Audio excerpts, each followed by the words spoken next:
Assalamu alaikum, my dear children. Hope you are doing well. I am also well. So let us continue our topic, that is junk seller. Today's our subtopic is fill my diary. Fill my diary में हम किरण की बात कर रहे हैं। किरण और दीनू के बीच में जो ट्रेड चल रहा है, जो वो आपस में कारोबार कर रहे हैं, हम उसकी बात कर रहे हैं। आज तक हमने अभी तक ये देखा किरण और दीनू के बीच में जो रेट लिस्ट हुआ करता था, जो वो एक दूसरे से जंक बेचते और खरीदते थे, उसके बारे में हमने पढ़ा, जिससे हमने मल्टीप्लिकेशन सीखा, multiplication by 2 numbers, by 3 numbers सीखा, और हमने रिपीटेड एडिशन सीखा। तो ये सब चीजें सीखने के बाद आज हम और एक चीज पढ़ेंगे। क्योंकि ये ट्रेड की बात हो रही है, ट्रेड में आपस में पैसे का लेन देन होता है।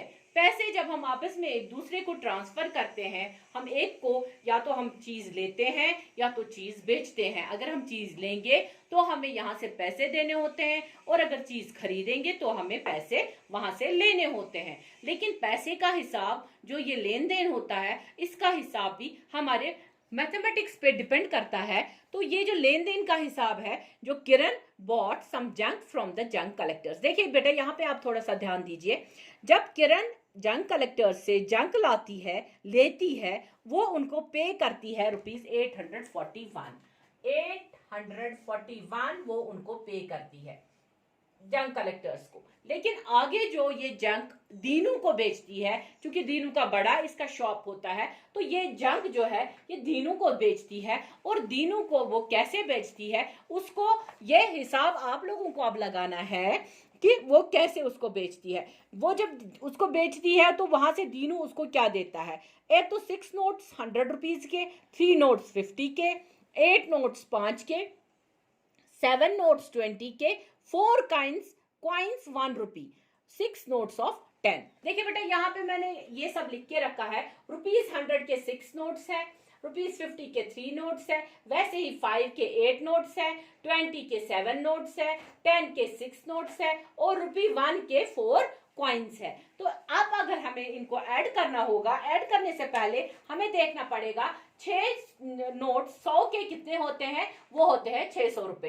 वैसे ही 50 के होते हैं 150 रुपीज, वैसे ही 5 के 8 नोट्स होते हैं 40 रुपीज, 20 के 7 नोट्स होते हैं 140 रुपीज, रुपीज 10 के 6 नोट्स होते हैं 60 रुपीज, ₹1 के 4 कॉइन्स होते हैं 4 रुपए। लेकिन जब अगर दीनू को ये 841 में बेचती है, सॉरी, अगर किरण ने ये जंक कलेक्टर से 841 का ही खरीदा, लेकिन दीनू को ये इतने रुपए का बेचती है। इतने रुपए का बेचने का मतलब है इसने इसमें कुछ ना कुछ प्रॉफिट कमाया होगा। बेसिकली प्रॉफिट क्यों कमाती है ये? क्योंकि इसको काम करना है, इसको बिजनेस करना है। बिजनेस में प्रॉफिट होना ही होता है। अगर हम चीज 10 रुपए का खरीदते हैं, यहां से अगर हमें उसको बेचना होगा तो हम उसमें कुछ ना कुछ मुनाफा रखते हैं, जिसको कश्मीरी में नफा कहते हैं। तो ये जब हम ऐड करते हैं, ये दीनू से जो पैसे वो वापस वहां से लेती है, वो हमारे बन जाते हैं 994। ठीक है। तो 994 जब वो लेती है वहां से, अब हमें देखना है अगर उसने 841 यहां से पैसे उन जंक कलेक्टर्स को दिए, उसने 841 ही वहां से लिए, तो बेचा कितने का? इतने का। तो इसका मतलब है अगर ये कम अमाउंट है, ये ज्यादा अमाउंट है, इसका मतलब है उसने इसमें मुनाफा कमाया, उसने इसमें प्रॉफिट कमाया। तो इसका प्रॉफिट जो है वो हमें अब देखना है। लेकिन अभी हम डायरी का पढ़ रहे हैं। जो किरण है वो अपनी एक डायरी बनाती है। Kiran wrote the record in her diary. क्योंकि हिसाब कॉपी तो रखनी ही रखनी है, उसको तो देखना है हिसाब। तो उस डायरी में वो क्या करती है, मनी आई पेड, वो दीनू को ₹841 देती है। मनी आई गॉट, इतने पैसे वो वहां से लेती है। देखिए बेटा, ये वही हिसाब है जो मैंने बोर्ड पे लिखा है। तो 994 रुपीज अगर वो लेती है। अब हमें देखना है कि किरण इसमें कितने पैसे कमाती है। हम अगर 841 उसने दिए थे, 994 उसने कमाए, तो अब हम देखेंगे पैसे उसने कितने अर्न किए, उसको कितना प्रॉफिट मिल गया, मुनाफा मिल गया या नफा मिल गया। 994 माइनस 841 जब हम आपस में इनको माइनस करते हैं, माइनस करने पे हमें पता चल जाता है किरण कमाती है ₹153। तो इस लेन देन के कारोबार में किरण 153 रुपीज कमा रही है। ये इसका प्रॉफिट है। पहले चीज इतने में खरीदी थी, चीज इतने में बेची, तो ये चीज जो है दिस इज प्रॉफिट जो इस कारोबार में उसने कमाए। लेकिन ये सब चीजें किरण अपनी एक डायरी मेंटेन करके रखती है, जिस डायरी में ये सब चीजें वो लिखती है। तो इसके साथ ही आज का हमारा ये आज का टॉपिक जो था फिल माई डायरी, और भी हमें इसमें और भी पढ़ने को मिलेगा।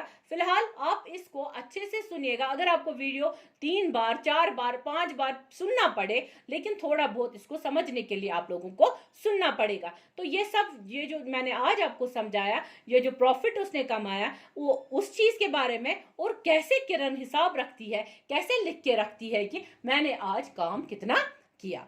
तो आज का वीडियो मैं आज यहीं पे बंद करती हूँ। इंशाल्लाह फिर अगली बार मैं आपको और टॉपिक कंटिन्यू करूंगी। लेकिन आपसे एक बहुत बड़ी रिक्वेस्ट ये है, मेहरबानी करके आप अपनी नोटबुक्स को मेंटेन करिए। पिछली बार हमारी नोटबुक चेकिंग का दिन जो था, उस दिन बहुत ही डिसअपॉइंटमेंट हो गई। आप लोगों ने कॉपीज अच्छे से मेंटेन नहीं की थी। अगली बार आप कॉपीज को मेंटेन करिए, और ये जो वीडियो है आप इसको बहुत बार सुनिए, बड़ों के बीच में सुनिए, ताकि कहीं पे कोई भी डिफिकल्टी नजर आए तो हो सकता है वो आपको क्लियर कर दे। फिर भी अगर आपको वीडियो में कहीं पे भी कोई डिफिकल्टी नजर आती है तो मुझे पर्सनली कॉल किया कीजिए। तो आज का वीडियो यहीं पे एंड करते हैं। तो इंशाल्लाह फिर मिलेंगे। टिल देन अल्लाह हाफिज।